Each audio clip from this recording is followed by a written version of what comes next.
लोकसभा चुनाव के बीच फारूक अब्दुल्ला का विवादित बयान आया है। पीओके पर भारत के दावे को लेकर फारूक अब्दुल्ला ने ऐसा बयान दिया है जो हैरान करने वाला है। बड़ी खबर, फारूक अब्दुल्ला कह रहे हैं कि पाकिस्तान ने चूड़ियां नहीं पहनी। गौर से सुनिएगा, यह बयान फारूक अब्दुल्ला का है, जम्मू कश्मीर के पूर्व मुख्यमंत्री। वो कह रहे हैं पाकिस्तान के पास एटम बम है, एटम बम हमारे ऊपर ही गिरेगा। ये भी साथ में कह गए फारूक अब्दुल्ला। डिफेंस में सर कह रहे हैं तो करें, हम कौन से रोकने वाले हैं। हमें तो पहुंचेंगे नहीं। ये भी याद रखे वो भी चूड़ियां पहने हुए नहीं है, ये याद रखिएगा। उनके पास भी एटम बम है, ये याद रखिएगा। और अफसोस किया है कि वो एटम बम हमारे ऊपर ही गिरेगा। फारूक अब्दुल्ला के बयान पर सीएम योगी आदित्यनाथ ने पलटवार किया है। उन्होंने कहा है कि विपक्ष के नेताओं को बयान आतंकवाद को उनके बयान बढ़ावा देने वाले हैं। विपक्ष जवानों की शहादत को अपमानित करता है, यह माहौल खराब करने की कोशिश है। इंडिया गठबंधन के बयान बेहद शर्मनाक।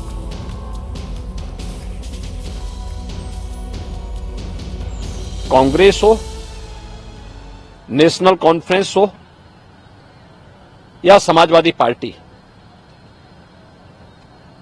इनके बयान आतंकवाद को प्रश्रय देने वाले, राष्ट्रीय सुरक्षा के साथ खिलवाड़ करने वाले,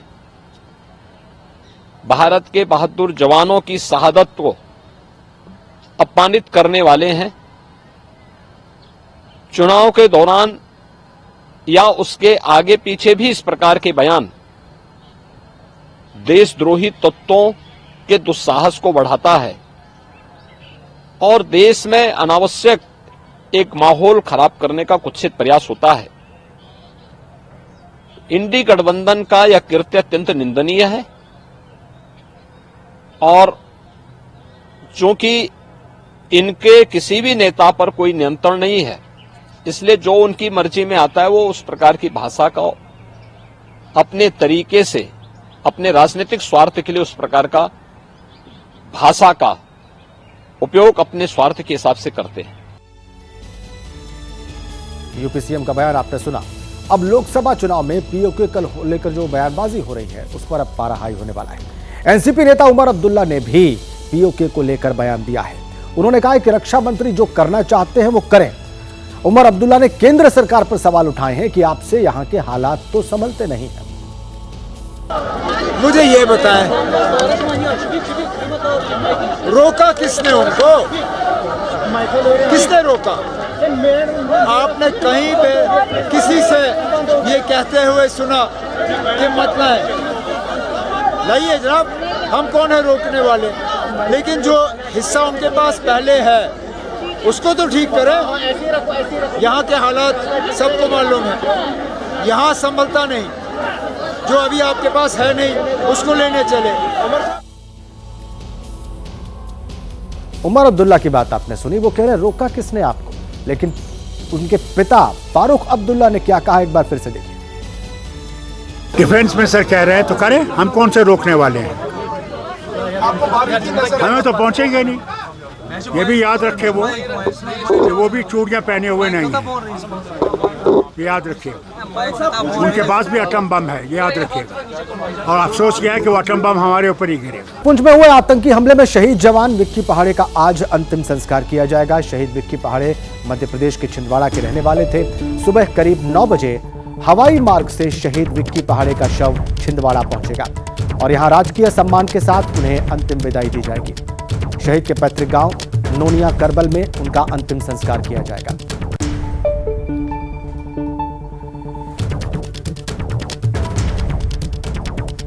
आज शहीद जवान का अंतिम संस्कार होगा एमपी के छिंदवाड़ा में और देश उनकी शहादत भूल नहीं सकता है, उनकी कुर्बानी को भूला नहीं जा सकता है। विक्की पहाड़े जिन्होंने सुप्रीम सैक्रिफाइस किया, 33 साल की उम्र में शहीद हुए विक्की पहाड़े 2011 में एयरफोर्स में भर्ती हुए थे। विक्की पहाड़े, हम उनके बारे में आपको बता रहे हैं। और मध्य प्रदेश के छिंदवाड़ा के रहने वाले थे विक्की पहाड़े और आज छिंदवाड़ा में ही उनका अंतिम संस्कार होगा। पैतृक गांव छिंदवाड़ा का नोनिया करबल है, जहां पर थोड़ी देर में उनका पार्थिव शरीर पहुंचेगा। 18 अप्रैल को छुट्टी से वापस लौटे थे विक्की पहाड़े। हमारे सहयोगी, हमारे संवाददाता सचिन इस वक्त हमारे साथ फोन लाइन पर जुड़े हुए हैं। सचिन, सुप्रीम सेक्रीफाइस किया है विक्की पहाड़े ने, हम सब जानते हैं, हम सब देख रहे हैं। वहां पर उनके पैतृक गांव में निश्चित रूप से लोग बहुत गमजदा होंगे, बहुत तकलीफ में होंगे, बहुत भावुक होंगे। क्या देख रहे हैं आप? सर, घर में तो मातम पसरा हुआ है, वहीं काफी दुख है और लोग फक्र भी महसूस कर रहे हैं कि इनके बेटे ने देश की रक्षा करते हुए अपने प्राण न्यौछावर कर दिए। जी, कब वहां पर उनका पार्थिव शरीर पहुंचेगा, इस बारे में आपको कोई जानकारी मिल पाई है? कल शाम 6:30 बजे जम्मू कश्मीर से नागपुर तक एयरलिफ्ट किया गया पार्थिव शरीर। इसके बाद आज सुबह हेलीकॉप्टर द्वारा नागपुर से छिंदवाड़ा रवाना होगा और यहां से उनके घर पहुंचेगा और करीब 11 बजे अंतिम शव यात्रा निकलेगी। इसका जगह जगह अलग अलग समाज सेवी संगठन स्वागत करेंगे। जी, शुक्रिया आपका सचिन इन तमाम जानकारियों के लिए। तो आज अंतिम संस्कार किया जाएगा और इस वक्त पुंछ से एक बड़ी खबर हमें मिल रही है। आतंकियों की तलाश में वहां पर सर्च अभियान जारी है। सुरनकोट और मेंढर इलाके में सेना का सर्च ऑपरेशन चल रहा है। आतंकियों की तलाश में व्यापक अभियान वहां पर चलाया जा रहा है। कुछ लोगों को भी पूछताछ के बाद वहां पर हिरासत में लिया गया है। वहीं रविवार को सेना के अधिकारियों ने भी हमले वाली जगह का दौरा किया है। और आपको बताएं कि 4 मई की शाम को पुंछ में वायुसेना की गाड़ियों के काफिले पर आतंकियों ने हमला किया था और इसमें एक जवान शहीद हो गया। 4 मई को पुंछ में हमला हुआ था। अभी वहां पर सर्च ऑपरेशन चलाया जा रहा है इन्हीं आतंकियों की तलाश में। इन आतंकियों की तलाश पुंछ में जारी है। इस सर्च ऑपरेशन के जरिए सेना लगातार वहां पर अभियान चला रही है। हिरासत में लेकर कई लोगों से पूछताछ की गई है। ये बड़ी अपडेट पुंछ से। एयरफोर्स के काफिले पर यह हमला किया गया था आतंकियों के द्वारा। उसमें एक जवान की शहादत हुई। अभी उन आतंकियों की तलाश की जा रही है सेना के द्वारा।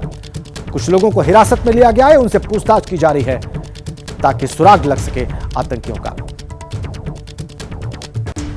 बलिदान नहीं भूलेंगे, शहादत जो हुई है उसको भूला नहीं जा सकता। सेना का सर्च ऑपरेशन जारी है। पैरा कमांडो की टीमें वहां पर उनकी तलाश में जुटी हुई हैं। अलग अलग टीमें पैरा कमांडोज की तलाश कर रही हैं। आतंकियों के ठिकानों की तलाश की जा रही है। कई लोग पूछताछ के लिए हिरासत में लिए गए हैं। इलाके की हवाई निगरानी भी की जा रही है। अधिकारियों ने हमला स्थल का भी दौरा किया है, उस जगह का दौरा किया है जहां पर एयरफोर्स के काफिले पर आतंकियों ने हमला किया था। हम आपको तस्वीर भी दिखा रहे हैं। देखिए कैसे इस वाहन पर कितनी सारी बुलेट्स दागी सामने से आतंकियों ने। पैरा कमांडोज की टीमें इन आतंकियों की तलाश में जुटी हुई है।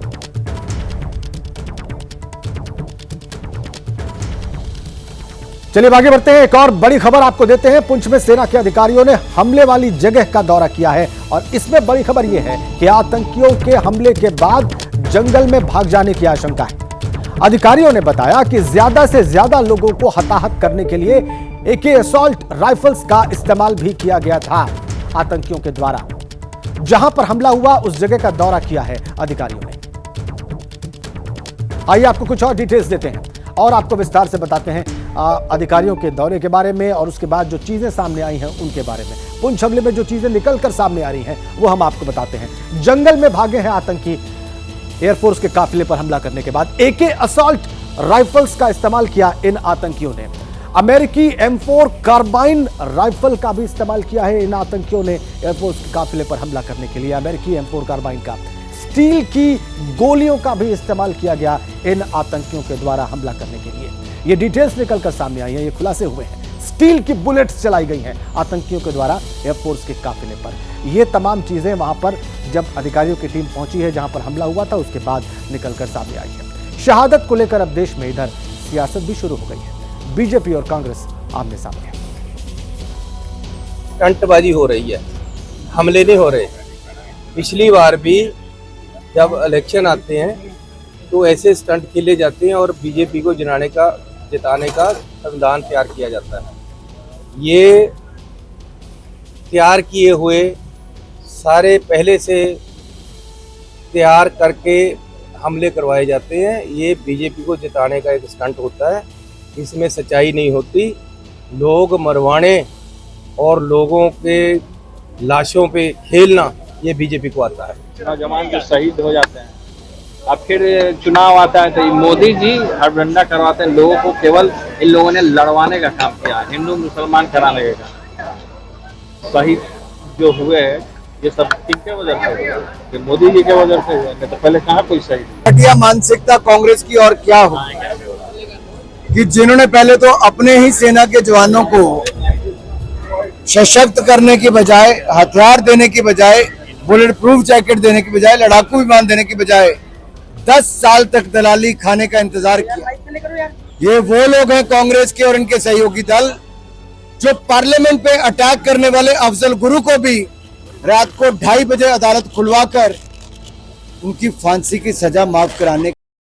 कांग्रेस के लोग वो हैं जो टुकड़े टुकड़े गैंग जो भारत का नामो निशान मिटा देना चाहती है, उनको भी अपने राजनीतिक दल में शामिल करवाते हैं और पार्टी की टिकट देते हैं।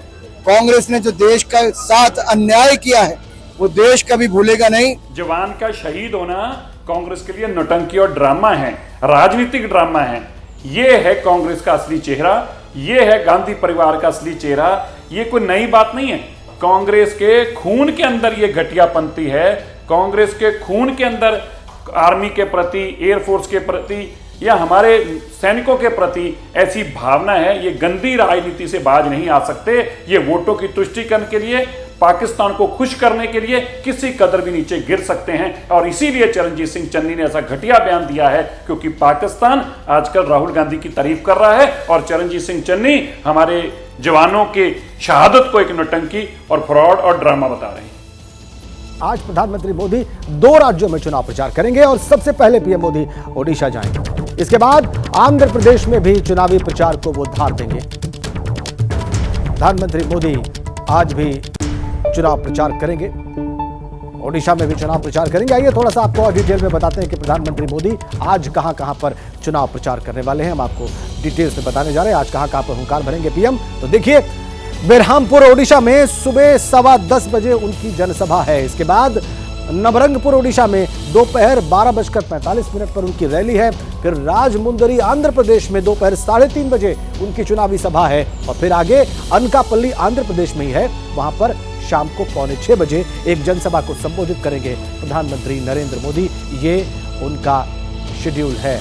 इसके